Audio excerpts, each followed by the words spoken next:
Samaritans is a 24/7 crisis hotline dedicated to ensuring that less people die by suicide. What started as a single act of humanity by Reverend Chad Vara in 1953 has transitioned into a service involving tens of thousands of volunteers who together over the last 72 years have answered more than 134 million calls for help. In fact, it's estimated that every 10 seconds a caller is connected with a listening volunteer at any one of their 200 branches UK-wide. The idea is that callers can have a non-judgmental conversation to organise, explore and take control of their thoughts and feelings about either the crisis at hand or any number of common lifestyle-related issues. For example, out of the more than 900,000 hours answering calls for help in 2023, over 13,000 mentioned finance or unemployment concerns. And for the same time period, volunteers in branches answered almost 500,000 calls from people in prison. I've recently completed my first 6 months as a listening volunteer, and in this video I'm going to summarise what I've learned. For some context, I'd also like to put you in the picture as for my reasons for joining. Firstly, the topic of suicide is close to my heart. Having lost a close family member this way back in 2015 and witnessed firsthand the devastating effects it can have on those left behind. Secondly, in this ever-connected, always-on world,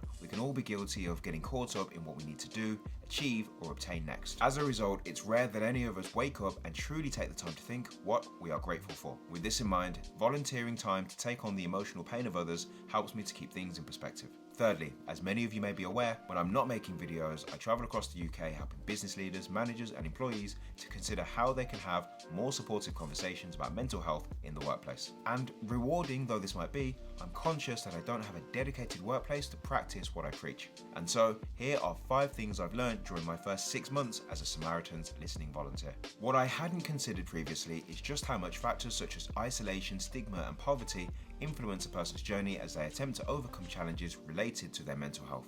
And unfortunately, it's not as if there's a lack of supporting evidence. In the case of poverty, out of the 168,000 prescription items dispensed to treat alcohol dependence in 2023, 39,000, the largest amount, were distributed in the northeast of England, which is also the region of the UK with the lowest average household income and the region with the highest rates of death by suicide. Another example summarising the results of a 9-year study involving over 500,000 people suggested lower levels of emotional support and loneliness were both associated with increased risk of hospitalisation for self-harm. Stigma, on the other hand, plays a huge role in helping or hindering people when trying to access the help they need. Social stigma presents itself through the language we use, attitudes and preconceived ideas about mental health. Whereas internal stigma manifests when a person develops a negative self-image based on how they think they'll be perceived, in particular by those close to them, such as family members, friends, or colleagues in the workplace. In addition, the latest figures from the Labour Force survey suggest that those who reported mental health problems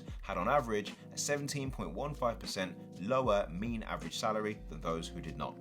Unsupportive communities in or outside of the workplace, isolation and an increased financial burden only serve to stack the odds against those experiencing challenges related to their mental health. Alongside this, my time on the phones has also highlighted that there are segments of the population which are more likely to be on the receiving end of negative biological, social and psychological outcomes based on circumstances that were out of their control. This brings me to my next reflection, in which I'd like to talk about the prevalence of psychosis, which is the umbrella term for someone who experiences altered perceptions of reality. This can occur through a combination of hallucinations, which is when a person hears, sees, smells, tastes or feels something that isn't there, delusions, meaning the person may hold unusual beliefs, and disordered thinking, which makes it hard to concentrate as the mind switches from one seemingly unrelated subject to another. Alongside hearing voices, seeing or feeling things that aren't there, and extreme mood swings, there's the medication, which in many cases is effective at ameliorating the worst of the symptoms, but can have some unfortunate side effects, including weight gain and motivation. Then there's akathisia,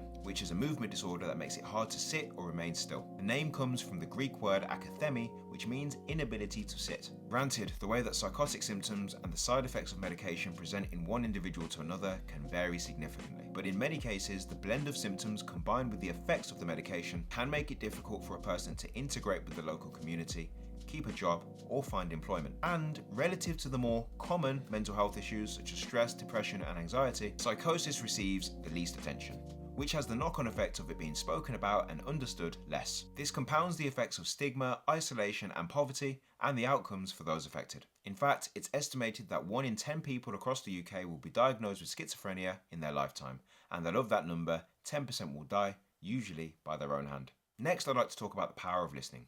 Now, You may be forgiven for thinking, actually Matt, I've got this one covered. There's plenty of opportunity to listen to other people's problems both in and outside of the workplace. But what often gets overlooked here is how the environment in which we have those conversations informs not only our communication style, but the type of response and engagement we receive from the person we're trying to support. This can make it more challenging to keep a person's needs at the center of our conversations, particularly in the workplace, where it's not uncommon to orientate our interactions with others towards efficiency.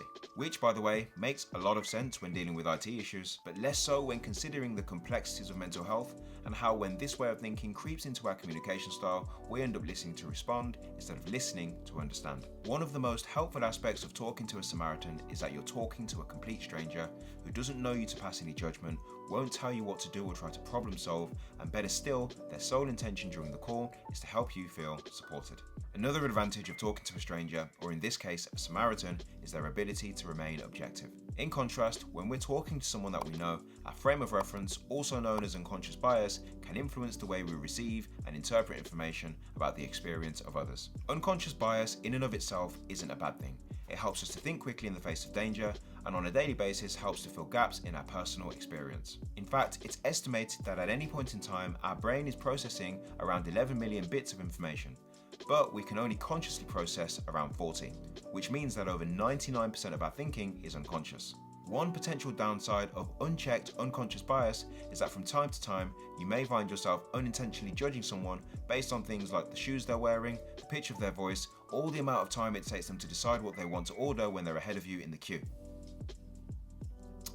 Yeah, if that last one sounds oddly specific, well, I'll let you fill in the blanks. The point here is that when this lens is applied to the use case of a supportive, person-centered conversation, it can leave us blind to what's in front of us based on our previous experience. For example, perhaps the person you're speaking to has a roundabout way of sharing their story, whereas you prefer to receive and process information in a more linear and logical fashion. During the course of this conversation, you may find yourself wishing this person would just get to the point, at which stage the conversation is no longer about them. Alternatively, you may find yourself in a conversation with someone sharing their account of a traumatic experience, perhaps something that either you or somebody that you know has been through. If the subject is, for want of a better phrase, too close to home, this could also influence the way that you listen. With either scenario, our discomfort or preference can potentially become the limiting factor in a person feeling understood, validated, and in a position to access the help that they need. Being on the phones as a Samaritan reminds me that when a person chooses to open up, they don't owe you a clear and linear explanation, and oftentimes it's harder to see the full picture once you're in it.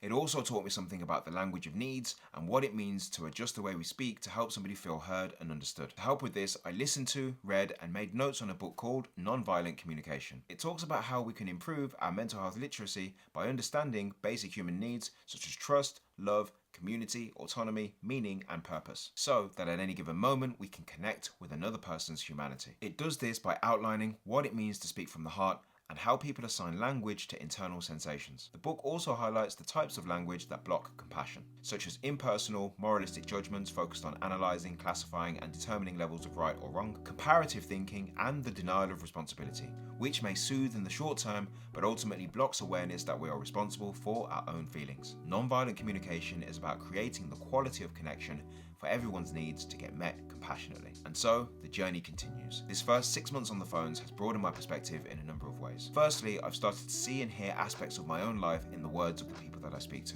And it's a humbling experience because after a while you start to realise that, but for the grace of the powers that be, the divine, or whatever you believe in, that person's pain could have been yours. Overall, this gives me a much stronger appreciation for the individual journey of my fellow human being, as this also applies to any number of strangers that we would normally pass in the street and ignore. It also reminds me that when it comes to supporting others, people have to choose for themselves. Our job as mental health advocates both in and outside of the workplace is to combine our intention and skill to help people reflect, organise and take control of their path forward based on the choices they have available. A train of thought summed up quite nicely in this quote from Ernest Hemingway. In our darkest moments, we don't need solutions or advice. What we yearn for is simple human connection.